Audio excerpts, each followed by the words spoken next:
ಆ, ಈಗಿನ ಸಿನಿಮಾಗಳ ಬಗ್ಗೆ ಮಾತನಾಡೋ ಸಂದರ್ಭದಲ್ಲಿ ಎಲ್ಲೋ ಒಂದ್ ಕಡೆ ಕಾಂಪಿಟೇಷನ್ ತುಂಬಾ ಹೆಚ್ಚಾಗಿದೆ, ಪ್ರೆಷರ್ ಆಗ್ತಾ ಇದೆ ಪ್ರತಿಯೊಬ್ಬ ನಟನಿಗೂ ಕೂಡ.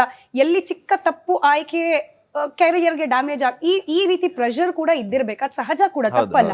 ನೀವು ಇದನ್ನ ಹೇಗೆ ಹ್ಯಾಂಡಲ್ ಮಾಡ್ತಿದ್ದೀವಿ ಮತ್ತೆ ಅದು ಎಷ್ಟು ನಿಜ ಆ ಥರದ ಪ್ರೆಷರ್? ಅಂದ್ರೆ ಖಂಡಿತವಾಗ್ಲೂ ಇದೆ, ಬಟ್ ನಾನು ತುಂಬಾ ಕೆಲಸ ಮಾಡ್ಬೇಕಾದ್ರೆ ತಲೆ ಕೆಡ್ಸ್ಕೊಂತೀನಿ, ಆಮೇಲೆ ತಲೆ ಕೆಡ್ಸ್ಕೊಳಲ್ಲ.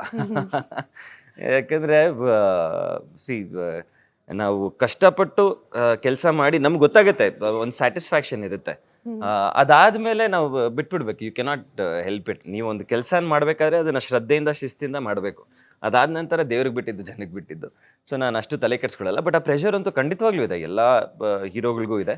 ಆ್ಯಂಡ್ ಆ ಪ್ರೆಷರ್ನ ಕರೆಕ್ಟಾಗಿ ಚಾನಲೈಸ್ ಮಾಡಿಬಿಟ್ಟು ಟುವರ್ಡ್ಸ್ ವರ್ಕ್ ಅದನ್ನು ಚಾನಲೈಸ್ ಮಾಡಿದ್ರೆ ಇಟ್ಸ್ ಬೆಟರ್. ಇಲ್ಲ ನಮ್ಮ ಮೇಲೆ ಏನೋ ವೇಟ್ ತೊಗೊಂಡ್ರೆ ಪ್ರೆಷರ್ದು ಕುಗ್ತಾ ಹೋಗ್ತೀವಿ. ಸೊ ಆ ಪ್ರೆಷರ್ನ ಕೆಲ್ಸದ ಕಡೆ ಚಾನಲೈಸ್ ಮಾಡ್ಬಿಟ್ರೆ ಆರಾಮಾಗಿ ಹೋಗುತ್ತೆ. ಪ್ರಜ್ವಲ್ ಅವರು ದೇವರು ಅಂತ ನೆನ್ಪು ಮಾಡಿದ್ರು. ಸೊ ಯಾರಿಗೆ ಇಬ್ಬರಲ್ಲಿ ದೇವ್ರ ಭಕ್ತಿ ಜಾಸ್ತಿ? ಇಬ್ಬರಿಗೂ ಈಕ್ವಲಿ. Very nice. ಫಿಟ್ನೆಸ್ ನಾವಿಬ್ರು ಮನೇಲಿದ್ರೆ ದಿವಸ ವಿ ಮೇಕ್ ಶೋರ್ ಜೊತೆಗೆ ಪೂಜೆ ಮಾಡ್ತೀವಿ. ಸೊ ಈ ವಿಚಾರದಲ್ಲೂ ಕೂಡ ಅನುಕರಣೀಯ. ನೋಡಿ, ನಿಮ್ಮ ಫೇವ್ರೇಟ್ ಕಪಲ್ ದಿನಾ ಬೆಳಗ್ಗೆ ಅಥವಾ ಸಮಯ ಸಿಕ್ಕಾಗ ಒಟ್ಟಿಗೆ ದೇವ್ರ ಪೂಜೆ ಮಾಡ್ತಾರೆ. ಸೊ ಯಾರೆಲ್ಲ ಕಪಲ್ ಇದೀರಿ, ಅಟ್ ಲೀಸ್ಟ್ ದಿನದಲ್ಲಿ ಒಂದು ಸಮಯ ಒಟ್ಟಿಗೆ ಪೂಜೆ ಮಾಡಿ ಅಂತ ಹೇಳಿ ಇವ್ರಿಬ್ರ ಕಡೆ ಹೊರಡಕ್ ಮುಂಚೆ ಪ್ರತಿ ದಿವಸ ಅದು ಒಂದಿರುತ್ತೆ. Very nice. ಫಿಟ್ನೆಸ್ ಬಗ್ಗೆ ಮಾತನಾಡೋದಾದ್ರೆ ಅಲ್ಲೇ ಮಾತಾಡ್ಬೇಕು. Obviously fitness. ಸೊ ಎಷ್ಟು ಇಂಪಾರ್ಟೆಂಟ್ ಫಿಟ್? ಬರೀ ಫಿಸಿಕಲ್ ಅಪಿಯರೆನ್ಸ್ ಮಾತ್ರ ಅಲ್ಲ, ಈವನ್ ಮೆಂಟಲ್ ಬ್ಯಾಲೆನ್ಸ್ ಕೂಡ ತುಂಬಾ ಮುಖ್ಯ ಈಗಿನ ಜನರೇಷನ್ ಅಲ್ಲಿ ಅಂತ. ಸೊ ಅದ್ರ ಬಗ್ಗೆ ನಿಮ್ಮ ಕಲ್ಪನೆ, ನೀವ್ ಹೇಗ್ ಫಿಟ್, ಇಡೀ ಫ್ಯಾಮಿಲಿನೂ ಫಿಟ್ ಆಗಿರೋ ಪ್ರಯತ್ನ ಹೇಗ್ ನಡೀತಿದೆ ಅದೆಲ್ಲ? ನಾನು ಆ್ಯಕ್ಚುಲಿ ಮುಂಚೆಯಿಂದಾನೇ ಫಿಟ್ನೆಸ್ ಅಂತ ನಾನು ಯೋಚನೆ ಮಾಡ್ತಾ ಇರಲಿಲ್ಲ. ಯಾಕಂದರೆ ನಾನು ಆ್ಯಕ್ಲೀಟ್ ಆಗಿರುವಾಗ ಆ ಒಂದು discipline commitment was never like ನಾನು ಈ ಫಿಸಿಕಲ್ ಆಗಿ ಹಿಂಗೆ ಕಾಣಿಸ್ಬೇಕು ಅಂತ, ಅದಕ್ಕೆ ಹಿಂಗಿರಬೇಕು ಅಂತ ಇರಲಿಲ್ಲ. ಬಟ್ ಹೋಗ್ತಾ ಹೋಗ್ತಾ ಒಂದಂತೂ ಗೊತ್ತಾಯ್ತು ನನಗೆ. ಇದು was much before lockdown also. ಒಂದು ಫಿಸಿಕಲ್ ಟ್ರೈನರ್ ಆಗಿ, ಇಲ್ಲಾಂದರೆ ಒಂದು ಲೈಕ್ ಪಿಲಾಟಿ ಸ್ಟಾರ್ಟ್ ಮಾಡಾದ್ಮೇಲೆ ಎಸ್ಪೆಷಲಿ ಒಂದು ಪರ್ಸ್ಪೆಕ್ಟಿವ್ ನಾನು ಚೇಂಜ್ ಆಗಿಬಿಟ್ಟಿದೆ. ಅದಕ್ಕೆ ಮುಂಚೆ ಯಾವಾಗಲೂ at least 4 to 5 hours minimum 5 hour ನಾನು ಪ್ರತಿ ದಿವಸ ಡಾನ್ಸ್ ಮಾಡಬೇಕು, ಇಲ್ಲಾಂದರೆ ವರ್ಕೌಟ್ ಮಾಡ್ತಾಯಿದ್ದೆ. It was impossible to rest. ಅಂದರೆ ಒಂದು ಸ್ವಲ್ಪ ರೆಸ್ಟ್ ಮಾಡಿದ್ರು ಅಯ್ಯೋ ಏನೋ ಅನ್ಪ್ರೊಡಕ್ಟಿವ್, ಅಯ್ಯೋ ಏನೋ ಬೇಜಾರಾಗ್ತಿದೆ ಅಂತ ಅವ್ರು ಹೇಳ್ತಾ ಇದ್ರಲ್ಲ. ರಾಗ್ನಿಗೆ ಒಂದು 3 daysಗಿಂತ ಜಾಸ್ತಿ ಹಾಲಿಡೇ ಮಾಡೋದೇ ಆಗ್ತಾ ಇರಲಿಲ್ಲ.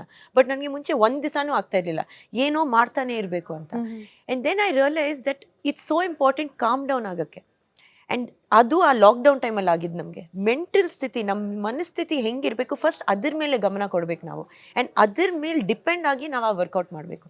ನಾವಿವಾಗ ಹಾರ್ಡ್ಲಿ ವಾರದಲ್ಲಿ at least I think twice I workout or hardly any time. But dance ಮಾಡುವಾಗ ಒಂದು ಖುಷಿ ಸಿಗತ್ತಲ್ಲ ನನಗೆ, ಅದು ಪ್ರತಿ ದಿವಸ ನಾನು ಒಂದು ಏನಾದರೂ ಒಂದು ಕಲಿತಾ ಇರ್ತೀನಿ, ಇಲ್ಲಾಂದರೆ ನಾನೇ ಕೊರಿಯೋಗ್ರಾಫ್ ಮಾಡ್ತಾ ಇರ್ತೀನಿ. ಆ ಒಂದು ಖುಷಿ ಸಿಗೋದು ಇಸ್ ನಾಟ್ ಫಾರ್ ಓಕೆ ಫಿಸಿಕಲಾಗಿ ಹೆಂಗೆ ಕಾಣಿಸ್ತೀನಿ ಆಮೇಲೆ ಅಂತ. ಸೊ ಐ ಥಿಂಕ್ ವರ್ಕೌಟ್ ಮಾಡುವಾಗಲೂ ಒಂದು ರಿಸಲ್ಟಾಗೇ ನಾವು ನೋಡಬಾರ್ದು. ಇವಾಗ ನಾನು ಒಂದು 3 ತಿಂಗಳು ವರ್ಕೌಟ್ ಮಾಡಿದ್ರೆ ಆ ಒಂದು ರಿಸಲ್ಟ್ ಏನು ಸಿಗುತ್ತೆ ಅಂತ ಯೋಚನೆ ಮಾಡಬಾರ್ದು. ಇನ್ಸ್ಟೆಡ್ ಅದನ್ನು ಒಂದು ಪಾರ್ಟ್ ಆಫ್ ಲೈಫ್ ಸ್ಟೈಲ್ ಅಂತ ಮಾಡಿದ್ರೆ you will always keep it. ಅದಕ್ಕೆ ತುಂಬ ಜನ ಕೇಳ್ತಿರ್ತಾರೆ ಆ ಕಮಿಟ್ಮೆಂಟ್ ಹೆಂಗೆ ಕೊಡೋದು, ಆ ಒಂದು how do you stay motivated ಅಂತ. ಆ ಮೋಟಿವೇಶನ್ ಸಿಗೋಕ್ಕೆ ಕಾರಣ ನಿಮ್ಮಿಂದಾನೇ ಬರಬೇಕು. ಯಾರನ್ನೂ ನೋಡಿ ಬರೋಕ್ಕಾಗಲ್ಲ. ಯಾರೋ ಹಿಂಗೆ ಮಾಡ್ತಿದ್ದಾರೆ ಅದಕ್ಕೆ ನಾನು ಮಾಡ್ತೀನಿ ಅಂತ ಅಂದ್ಕೊಂಡ್ರೆ ದಟ್ ಕನ್ಸಿಸ್ಟೆನ್ಸಿ ಸಿಗಲ್ಲ. ಸೊ ಐ ಥಿಂಕ್ ಫಿಟ್ನೆಸ್ ಅಂತ ನೋಡಿದ್ರೆ ಫಸ್ಟ್ ನಿಮ್ಮ ಮನಸ್ಥಿತಿ ನೀವೇ ಕೇಳ್ಕೋಬೇಕು, ನಾನು ಏನಕ್ಕೆ ಇದು ಮಾಡ್ತಾ ಇದ್ದೀನಿ ಅಂತ. ಆ ಒಂದು ಪ್ರಶ್ನೆಗೆ ಒಂದು ಉತ್ತರ ಸಿಕ್ಕಿದ್ರೆ then you will be able to continue. ಈ ಸ್ಟೈಲ್ ಸ್ಟೇಟ್ಮೆಂಟ್ ಇದು ನನ್ನ ಪರ್ಸನಲ್ ಕುತೂಹಲದ ಪ್ರಶ್ನೆ ಕೂಡ. ಸಿನಿಮಾ ರಂಗದಲ್ಲಿ ಇದ್ದವ್ರಿಗೆ ತಮ್ಮ ಸ್ಟೈಲಿಶ್ ಲುಕ್ನ ಹಾಗೆ ತಮ್ಮ ಫಿಟ್ನೆಸ್ ಅನ್ನ ಕಾಪಾಡ್ಕೊಳ್ಳೋದು ತುಂಬಾ ಮುಖ್ಯ ಆಗಿರುತ್ತೆ ಅಂತ ಹೇಳಿ. ಯಾಕಂದ್ರೆ ನೀವೆಲ್ಲ ಸ್ಟೈಲಿಶ್ ಐಕಾನ್ಗಳು, ಸ್ಟೈಲಿಶ್ ಸ್ಟೇಟ್ಮೆಂಟ್ಗಳಾಗಿರ್ತೀರಿ ಅಂತ ಹೇಳಿ.